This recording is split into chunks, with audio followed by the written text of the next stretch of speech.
Entre Ville et Monde, on est de retour avec notre invité Jacinthe Villeneuve, porte-parole du comité Action citoyenne Projet Northvolt.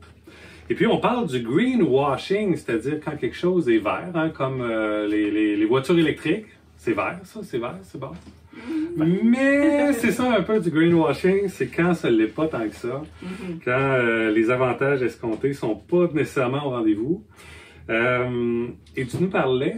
Oui, je dirais même plus globalement que le greenwashing, c'est le capitalisme vert qui essaie de profiter des véritables enjeux environnementaux auxquels on fait face, changement climatique, destruction environnementale, etc., et qui présente des solutions, comme la voiture électrique, c'est l'exemple par excellence, comme étant une solution à ces enjeux. Pourtant, vu que c'est dans le même système économique d'exploitation, de ne pas payer pour les externalités, c'est-à-dire les coûts environnementaux, de l'extraction des ressources ou de la destruction des terres, que ça recrée les mêmes problèmes dans le fond. Peut-être que ça nous évite de parler peut-être des vraies solutions comme la décroissance. C'est un mot qui souvent fait peur, qui est peut-être tabou même, alors qu'on le sait qu'il n'y a pas d'autres solutions miracles, que la planète a des ressources limitées. À un moment donné, il va falloir le dire, le mot décroissance. Exactement. On sait, c'est quelque chose. On va arriver là à un moment donné. Peut-être nous, nos enfants, nos petits-enfants, mais un jour, on arrivera là. Et on va devoir trouver de véritables solutions et prendre ça plus au... Mais c'est pas vendeur, hein? C'est pas vendeur. Il y a personne qui veut aller sur la place publique en... C'est pas vendeur politiquement. on voit ça sur la scène, aux élections actuellement en cours. C'est où l'environnement? C'est où les questions de l'environnement dans la campagne fédérale en cours? Ils ont tout de suite, le gouvernement libéral, annulé la taxe sur le carbone comme un genre pour empêcher aux autres partis, aux conservateurs notamment, de les attaquer sur cette taxe qui est tellement impopulaire à travers le Canada que, voilà, donc c'est comme ils ont juste dit, on va pas parler environnement, on va parler d'autres choses, il y a plein d'autres sujets, mais peut-être le sujet qui est le plus pertinent pour justement la survie de nos petits-enfants, la destruction de l'environnement sur lequel on dépend, ça c'est même pas un sujet à débattre ou à discuter. Et alors que la taxe carbone, parce que tu en as parlé un peu, c'était un des seuls outils qui existaient que les pays occidentaux mettaient en place pour monétiser en quelque sorte les émissions de CO2. Faire payer pour cette externalité qu'on reconnaît au moins comme les gaz à effet de serre. Comme on peut au moins mettre un prix sur ça. On ne parle pas de détruire une forêt, on ne parle pas de détruire une montagne, déplacer les peuples indigènes de X pays où les entreprises canadiennes exploitent l'or ou whatever. On parle juste des gaz à effet de serre. C'est comme le point de départ, et on n'est même pas capable. Oui. Puis là, il y a toujours une bourse du carbone qui survit, mais même on entend un peu des opinions qui se disent « Ouais, mais là, s'ils l'ont enlevé dans le reste du Canada, on devrait l'enlever au Québec aussi. Mais la la bourse du carbone québécoise et californienne survit pour l'instant. Voilà, on verra, mais là, c'est le Québec qui est quasiment tout seul là-dedans, je pense, avec la Californie. Puis juste curieux, Jacinthe, CAC Northvolt, la coalition d'Action citoyenne, vous avez poursuivi Northvolt, c'est bien ça? Ou En fait, c'est pas le CAC comme tel qui a poursuivi Northvolt, c'est le CQDE, qui est le Centre québécois en droit de l'environnement, ainsi que 3 citoyennes de Saint-Basile et McMasterville, dont je fais partie. Alors, c'est ça. En fait, le 18 janvier, on a fait une demande d'injonction devant la Cour supérieure pour demander la suspension des travaux, parce qu'on considérait que ça n'avait pas d'allure. Mais ça a été refusé. Que le 27 janvier, ça a été refusé. Qu'en février, on a fait un pourvoi en contrôle judiciaire. En fait, ce qu'on questionnait, c'était la légalité de l'autorisation délivrée par le ministre et le permis municipal pour les travaux préparatoires. Mais suite à ça, il y a des choses qui ont coulé dans les médias et tout. Puis là, on a appris que tu sais, au fond, la loi, le règlement qui a été modifié pour éviter le BAP à Norvolt, probablement que c'est le gouvernement qui avait fait ça. Alors, suite à ces nouveaux éléments ajoutés, on a fait une contestation de la modification. C'est ça. Sauf que là, le gouvernement, il n'était pas bien content qu'on fasse ça, tu sais, parce que... C'est ça. Parce que vous, votre souhait, c'était d'arrêter le chantier, là. Au tout début, oui. Ouais. Ensuite, on s'est dit, OK, là, on ne peut pas arrêter le chantier, qu'est-ce qu'on fait? On a contesté, au fond, la légalité des permis, puisqu'on dit, OK, on a trouvé ça trop facile, tu sais. Obtenir les permis, absolument, un tel chantier, ça prend très, très, très longtemps avant d'avoir des permis environnementaux pour le faire. Mais Norvolt, comme par magie, ça allait très vite, qu'on s'est mis à contester ça. Okay. Et là, avec le temps, on s'est bien rendu compte que le règlement avait été changé. Que là, on a contesté le changement du règlement qui a fait en sorte que Norvolt a évité le BAP. Mais c'est ça, mais le gouvernement, il a déposé une procédure pour essayer de nous empêcher d'aller au fond du dossier. Sur toute la partie qui concerne le changement du seuil du BAP. Qu'il y a une audience le 25 avril qui va nous permettre de savoir si on va pas aller dans le fond du dossier ou pas. OK. Oui. Ça se poursuit, là. Ça se poursuit. Il y a une audience, c'est qui, c'est quoi? C'est quoi cette audience le 25 avril? En fait, c'est que le gouvernement, quand on a déposé les documents supplémentaires où on disait qu'on contestait le changement de la réglementation, lui, ce qu'il a dit, tu sais, je suis pas certain que vous pouvez faire ça, qu'il a contesté ça. Que là, qu'est-ce que ça fait? Ben, ça a l'effet, c'est sûr que ça prolonge les délais judiciaires parce que là, il faut qu'on fasse la démonstration que nos éléments sont bons pour être mis en cours. Ouais. Vous avez été soutenu dans vos démarches, je parlais, par un organisme.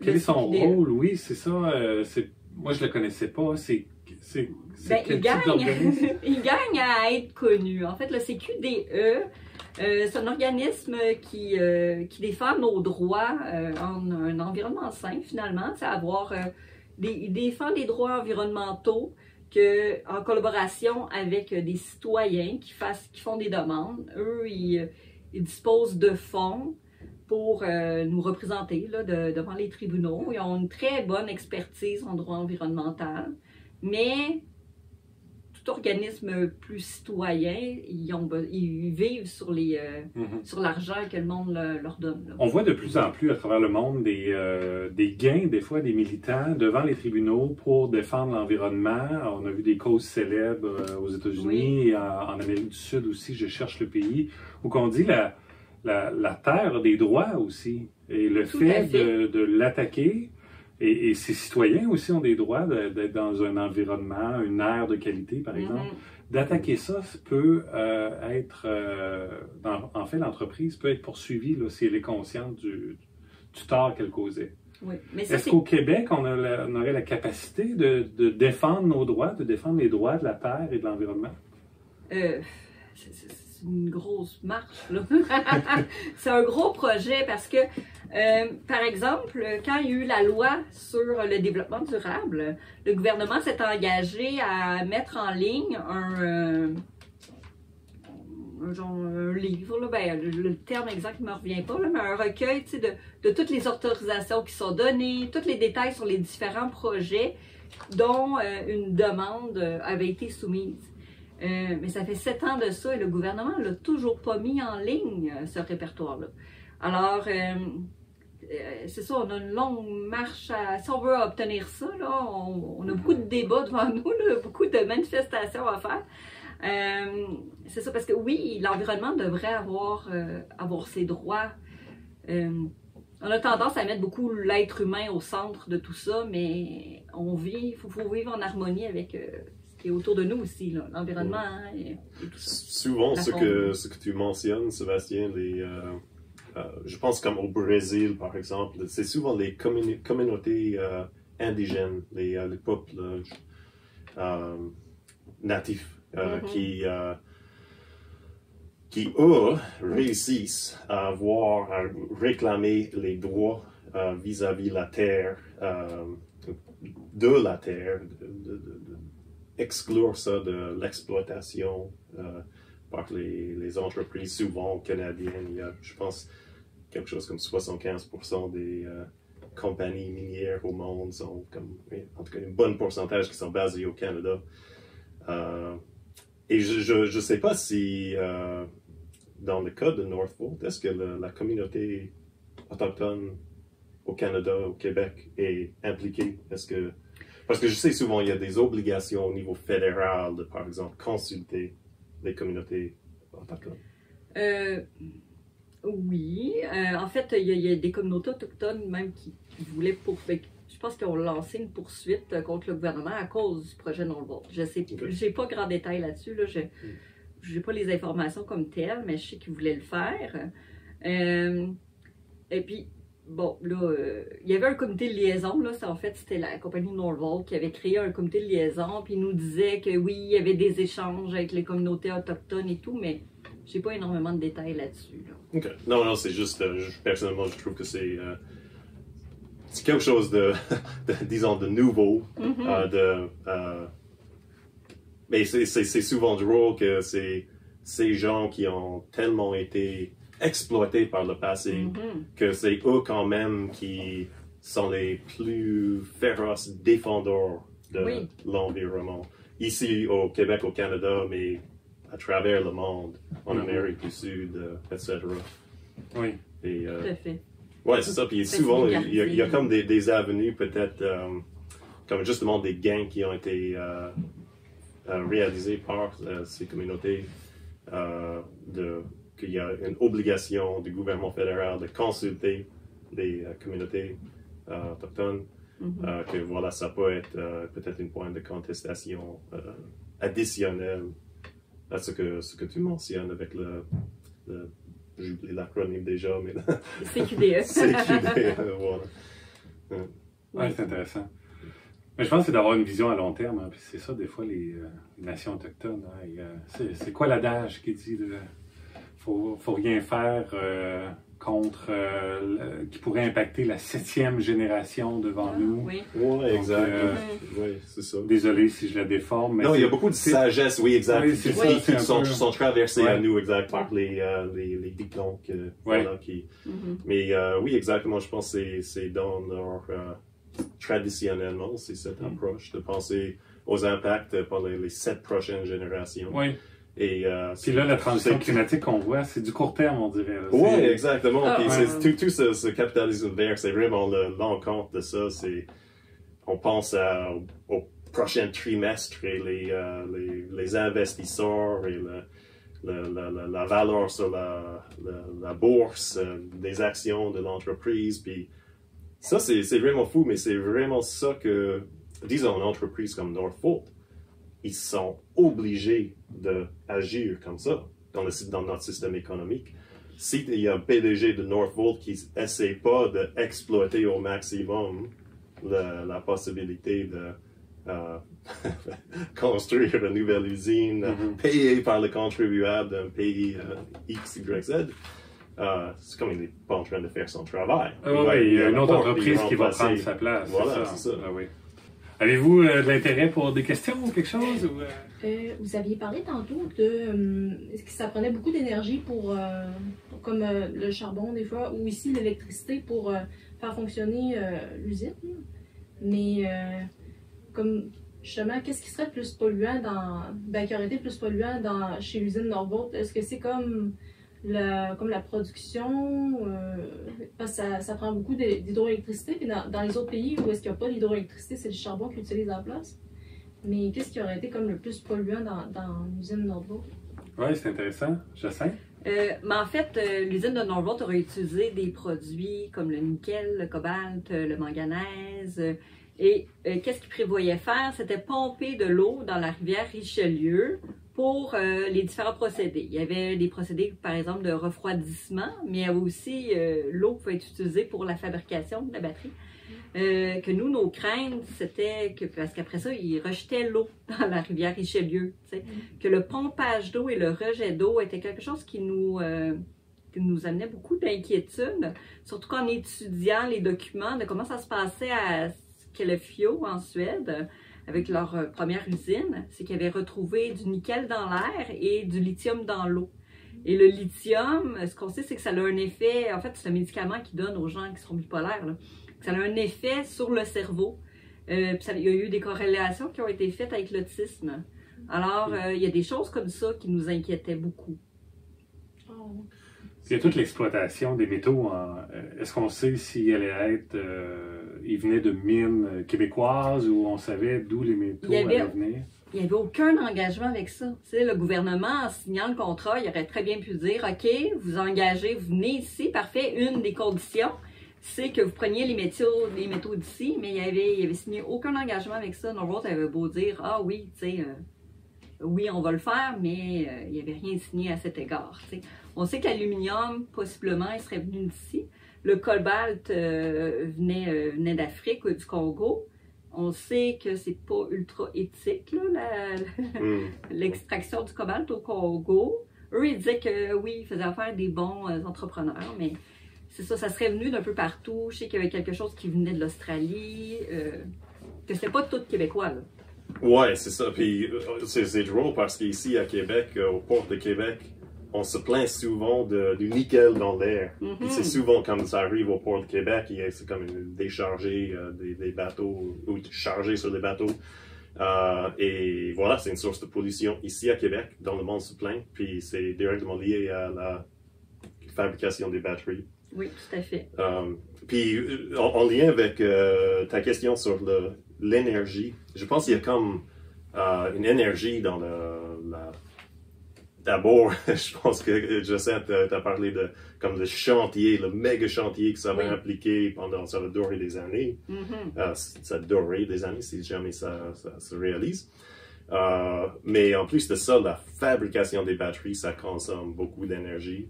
Et l'utilisation des voitures électriques. J'ai failli tordre le pied, là. Désolé, David.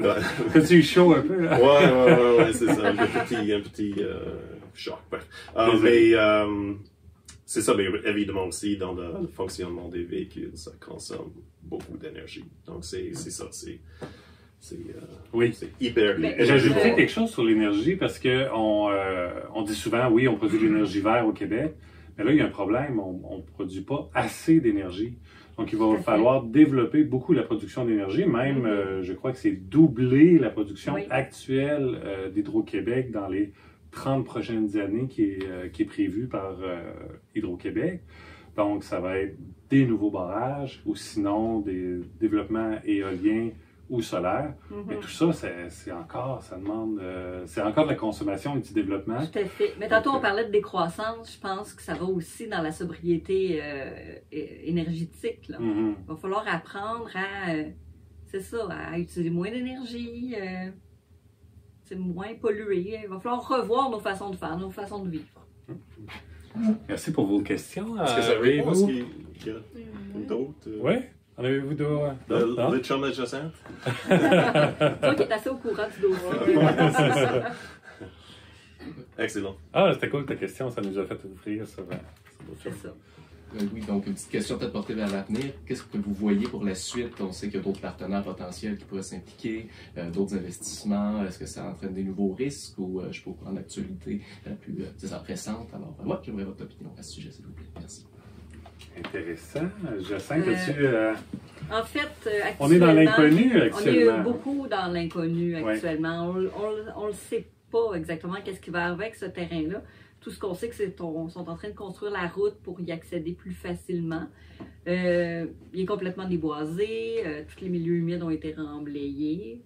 Qu'on présume qu'ils vont vouloir rentabiliser le terrain, qu'ils vont vouloir mettre une autre industrie là-dessus.